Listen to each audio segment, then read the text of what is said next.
पुरुषार्थ और प्रारब्ध के बारे में। पुरुषार्थ एक्चुअली मेहनत शब्द से ही बना है, लेकिन पुरुषार्थ में मेहनत के अलावे बहुत सारी चीज़ हैं। पुरुषार्थ मेनली 4 शब्दों से मिलकर बना है: उद्योग, पराक्रम, पौरुष और परिश्रम।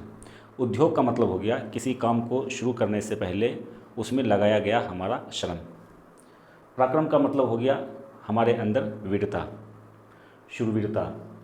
पौरुष का मतलब हुआ किसी कार्य को पूरा करने के लिए हमारे अंदर जो ऊर्जा होती है उसे पौरुष कहते हैं।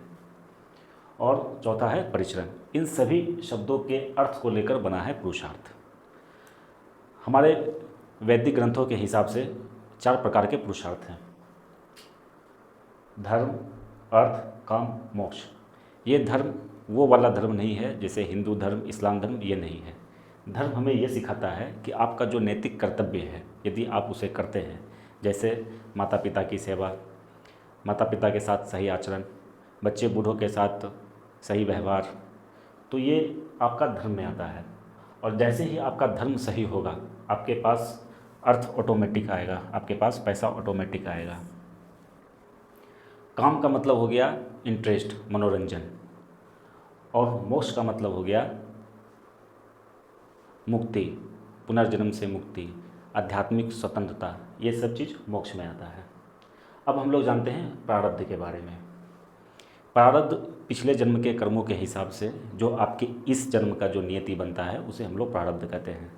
प्रारब्ध से मिलता जुलता कुछ शब्द हैं, जैसे भाग्य, जैसे किस्मत। 70% भाग्य वो प्रारब्ध से ही बनता है, 30% वो आपके इस जन्म के कर्मों के हिसाब से आपको फल मिलता है। किस्मत एक्चुअली वो चीज़ है जैसे किसी खास मौके या समय पर इसका इस्तेमाल किया जाता है। जैसे मान लीजिए आपके साथ कोई बुरा कर्म हुआ, बुरा घटना हो गया, तो आप वहाँ पर किस्मत का दोष देते हैं। और यदि कोई सही चीज़ हो गया तो आप ये मानते हैं कि हमारा किस्मत ने मेरा साथ दिया तभी हम उस चीज़ को प्राप्त कर पाए हैं। किस्मत को एक चीज़ और से हम जानते हैं, जैसे मान लीजिए कोई कुशल ड्राइवर है और उस ड्राइवर का एक्सीडेंट हो जाता है, तब वहाँ के लोग उसे ये बोलते हैं कि उनका किस्मत ख़राब था तभी इतना बढ़िया ड्राइवर होते हुए भी उसका एक्सीडेंट हो गया। तो जैसे ही हम लोग नकारात्मक घटना के लिए किस्मत का दोष देते हैं, उसी तरह से कुछ सज्जन पुरुष के द्वारा अगर वो कोई सफलता प्राप्त कर लेता है तो उसमें वो अपना मेहनत के साथ साथ किस्मत का भी योगदान मानता है। अब बात यह है कि यदि आपका बुरा प्रारब्ध चल रहा है, यानी कि आपका जो परिणाम आने वाला है वो बुरा आने वाला है, तो इसको इस स्वरूप में देखते हैं जैसे कोई 18 से 20 साल का कोई लड़का है और उसने अपने इस उम्र में कोई बुरा कर्म नहीं किया है, फिर उसका शादी होता है और शादी होने के बाद उसका पूरा परिवार तहस नहस हो जाता है। तो यहाँ पे लोग ये बोलता है कि इसके पिछले जन्म के कर्मों के हिसाब से इसको यहाँ पर फल मिल रहा है। और यदि आपका पुरुषार्थ से ही प्रारब्ध बदलता है, यदि मान लीजिए आपका मृत्यु 6 महीने बाद लिखा हुआ है, लेकिन आप धार्मिक आदमी हैं, धर्म के हिसाब से काम कर रहे हैं, गरीबों को भोजन खिला रहे हैं, बूढ़े बुजुर्ग का सम्मान कर रहे हैं, उन्हें इज्जत दे रहे हैं, तो जो मृत्यु आपका 6 महीने बाद होना था वो मृत्यु आपका टलकर 9 महीने हो जाता है।